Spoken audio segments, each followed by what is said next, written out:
Well, Wendy, welcome to recording training together, and welcome to all of you. Thanks for checking out our training videos. I hope they're helpful to you. And so, hey, here's Wendy, our G2 director, Ben, G2 pastor. Yep, we're here. Okay, so Ben, we get a lot of questions about men's ministry and women's ministry, and how is it that FBC ministers to men and women specifically? You get a lot of questions about men's ministry? Well, ministering to men? Not so much men as I do women, but yeah. How do we answer that question? So it's really simple. I mean, G2s are the hub of ministry here at Foothills Bible Church. So how do we minister to men and women? Through you, our G2s. That's right. That's right. Does that answer satisfy most people? It doesn't, sadly, but that's the reality of it. What is the difference between ministering specifically to men and women, and how do we do that in our G2s? Yeah, so we are trying to drive everything more through G2s, that men are ministering to men and women ministering to women. We have some other things that we'll do. I mean, so for men, we're looking at different events. Obviously, right now, those events have been kind of nixed for a little while until we can get everybody together. But, we looked at things like, concerts, and we had Darren Streblow coming in, and still he's coming sometime. So those are some of the extra things that we're doing in general. You might mention a couple of things we're doing for women before we get even deeper into it. So the biggest thing that we want to establish for women is a sense of community. And of course, women meeting together as part of our couples G2s is our number one hope, that they can really do life together. They can share their mom stories or their frustrations with one another, or maybe frustrations with their husbands. Just kidding, because we don't have any of those. Fill me in on what Judith is saying. Not here. Okay, so anyways, that's our desire, is that women can connect in their G2s. However, we also have women-specific G2s that are more topic-based or a Bible study more than the sermon-based studies. So those are great ways to connect for women. There's a variety of different options that are available this fall. Some of them are going to be on Zoom, and some of them are going to be in person, just depending on how things go for the fall.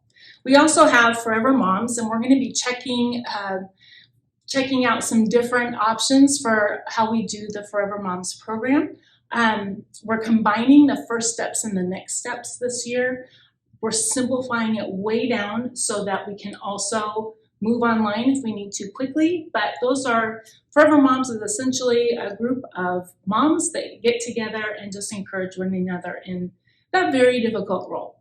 So there's that. We also have If Tables. That is also a fantastic resource for women in G2s, just to grab some conversation cards and have a great Christ-centered conversations. It's really simple.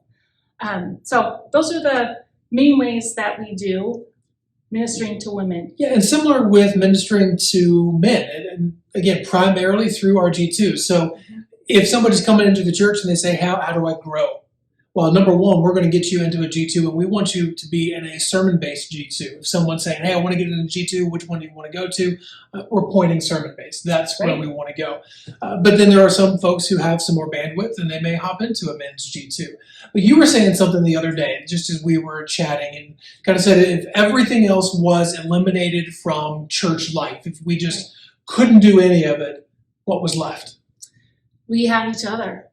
And that is so important. If we can never meet at Foothills Bible Church again, we still have the ability for women to meet with women, for men to meet with men, one-on-one. It could be that the Lord wants us to grow small. And there's no way that nothing will ever stop you from picking up the phone and asking someone to just pray for you, or encourage each other in the faith, or this is what I'm struggling with today. And we can do that any day, anytime. There's nothing stopping us. So discipling, mentoring, whatever word you want to use. It's been monumental in my life, both discipling others and being discipled. And that's really where we want to drive our men and women in ministry. Men discipling men, women discipling women. Yeah, now I'm guessing you didn't come up with that idea on your own about discipling. You probably read that somewhere. I would love to say that I did. That would be really, I'd probably be a millionaire eventually, but no. Yeah, it might be a little bit blasphemous too.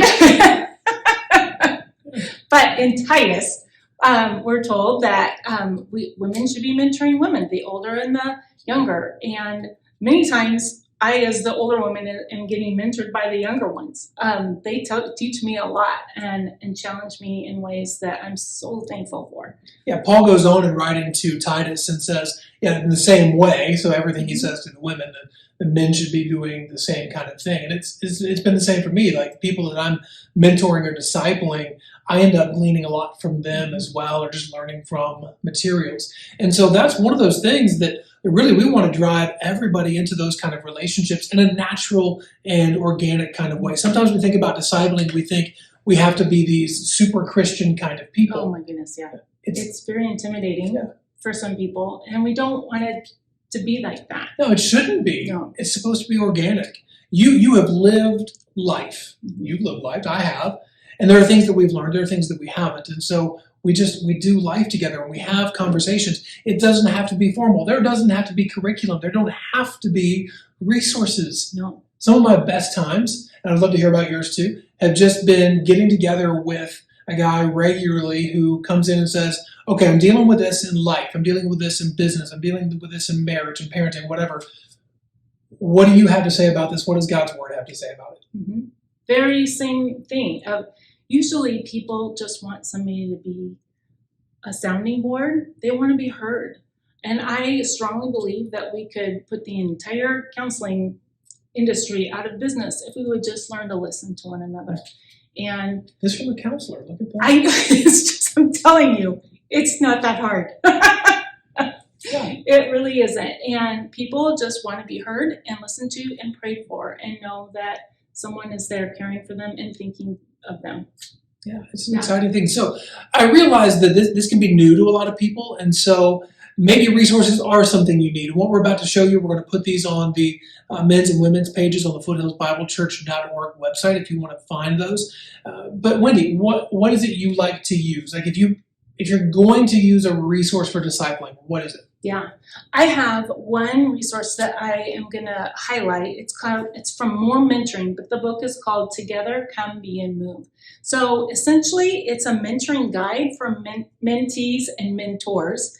It's 9 different sessions that are just essentially questions to ask one another, just to get the conversation going.